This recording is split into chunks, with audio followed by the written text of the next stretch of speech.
નમસ્કાર દર્શક મિત્રો, ધ લોકસત્તા શોમાં આપનું સ્વાગત છે। આંતરરાષ્ટ્રીય સંબંધોના ક્ષેત્રે એક મોટા સમાચાર સામે આવ્યા છે। બ્રિટનના વડાપ્રધાન કીર સ્ટારમર બુધવાર 8મી ઓક્ટોબરના રોજ ભારતની તેમની પ્રથમ સત્તાવાર મુલાકાતે મુંબઈ પહોંચી ગયા છે। યુકેના વડાપ્રધાન કીર સ્ટારમર તેમના પ્રથમ સત્તાવાર ભારત પ્રવાસે સૌથી મોટા વેપાર પ્રતિનિધિ મંડળ સાથે મુંબઈના છત્રપતિ શિવાજી મહારાજ ઇન્ટરનેશનલ એરપોર્ટ પર ઉતર્યા છે। મહારાષ્ટ્રના રાજ્યપાલ આચાર્ય દેવવ્રત અને મુખ્યમંત્રી દેવેન્દ્ર ફડણવીસ સહિતના મહાનુભાવોએ તેમનું સ્વાગત કર્યું હતું।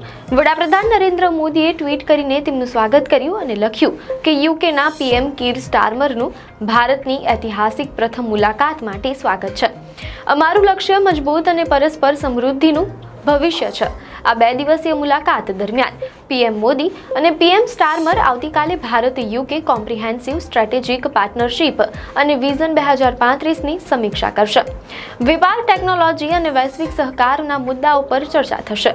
યુકેના પીએમ 100થી વધુ સભ્યોના વેપાર પ્રતિનિધિ મંડળ સાથે આવ્યા છે, જેનો મુખ્ય હેતુ 25.5 બિલિયન પાઉન્ડના વેપાર કરારને આખરી ઓપ આપવાનો છે। આ ડીલથી વિસ્કીથી લઈને ટેકનોલોજી સુધીના ઉદ્યોગોને નવો આકાર મળશે। જો કે વિઝા અંગે સ્ટારમરે સ્પષ્ટ કર્યું છે કે તે હાલમાં પ્લાનનો ભાગ નથી। આવતીકાલે બંને નેતાઓ મુંબઈમાં ગ્લોબલ ફિનટેક ફેસ્ટ 2025માં મુખ્ય વક્તવ્ય આપશે, જે વિશ્વના સૌથી મોટા ફિનટેક સમારંભોમાંનો એક છે। વડાપ્રધાન નરેન્દ્ર મોદીના નિમંત્રણ પર યોજાયેલી આ 2 દિવસીય યાત્રા 8 અને 9 ઓક્ટોબર ભારત બ્રિટન સંબંધોને એક નવી ઊંચાઈ આપવા માટે નિર્ણાયક સાબિત થશે। આ યાત્રા માત્ર રાજકીય મુલાકાત નથી, પરંતુ એક બૃહદ આર્થિક અને વ્યૂહાત્મક ભાગીદારીને મજબૂત કરવા માટેનો મંચ છે। તેમની સાથે 100થી વધુ વેપારી નેતાઓ, યુનિવર્સિટીઓના કુલપતિઓ અને સાંસ્કૃતિક અગ્રણીઓનું વિશાળ પ્રતિનિધિ મંડળ પણ ભારત આવ્યું છે, જે આ મુલાકાતનું વ્યાપારિક મહત્વ દર્શાવે છે। વડાપ્રધાન મોદી અને સ્ટારમર વચ્ચેની દ્વિપક્ષીય વાર્તાના કેન્દ્રમાં જુલાઈમાં સહમતિ સધાયેલા વિઝન 2035 રોડમેપનું આકલન રહેશે। આ 10 વર્ષીય રોડમેપ ભારત બ્રિટન સમગ્ર વ્યૂહાત્મક ભાગીદારીના તમામ પાસાઓને આવરી લે છે। આ મુલાકાતનું સૌથી મોટું આર્થિક કેન્દ્રબિંદુ સમગ્ર આર્થિક અને વ્યાપારિક સમજૂતી CETA એટલે કે ભારત બ્રિટન મુક્ત વેપાર સમજૂતી FTA હશે। નિષ્ણાંતો માને છે કે આ સમજૂતી બ્રિટિશ સંસદનું અનુમોદન મળ્યા બાદ 90%થી વધુ વસ્તુઓ પરની સીમા શુલ્ક ટેરિફ્સ હટાવવાનો માર્ગ મોકળો કરશે। આનાથી બંને દેશોના બજારો એકબીજા માટે વધુ ખુલ્લા થશે। FTA પર હસ્તાક્ષર થયા બાદ 2030 સુધીમાં દ્વિપક્ષીય વેપારને બમણો કરવાનો મહત્વાકાંક્ષી લક્ષ્યાંક રાખવામાં આવ્યો છે। વડાપ્રધાન સ્ટારમર સાથે આવેલા 100થી વધુ સભ્યોના પ્રતિનિધિ મંડળની હાજરી ભારત સાથેના તેમના સંબંધોને માત્ર રાજકીય નહીં પણ વ્યાવસાયિક અને શૈક્ષણિક સ્તરે પણ મજબૂત કરવાનો ઈરાદો સ્પષ્ટ કરે છે। આ પ્રતિનિધિ મંડળમાં બ્રિટિશ ઓઇલ કંપની BPના મુખ્ય કાર્યપાલક અધિકારી CEO મરે ઓકિનક્લોઝ પણ સામેલ છે। BP માટે આ વર્ષની આ તેમની ત્રીજી ભારત યાત્રા છે, જે ભારતીય બજાર પ્રત્યે બ્રિટિશ ઉદ્યોગ જગતની વધતી રુચિ દર્શાવે છે। આ પ્રતિનિધિ મંડળનું મુખ્ય લક્ષ્ય ભારત સાથે વેપાર, રોકાણ, શિક્ષણ અને અદ્યતન ટેકનોલોજીકલ સહયોગને પ્રોત્સાહન આપવાનું છે। સ્ટારમરની આ યાત્રા માત્ર આર્થિક જ નહીં પણ વ્યૂહાત્મક દૃષ્ટિકોણથી પણ અત્યંત મહત્વપૂર્ણ છે। હાલમાં જ ભારત અને બ્રિટનની નૌકાદળ અરબ સાગરમાં સંયુક્ત અભ્યાસ કોંકણમાં વ્યસ્ત છે। આ મુલાકાત દરમિયાન બંને દેશોના સંરક્ષણ, ટેકનોલોજીકલ અને ઔદ્યોગિક ભાગીદારીના નવા અવસરો અંગે પણ ચર્ચા થશે।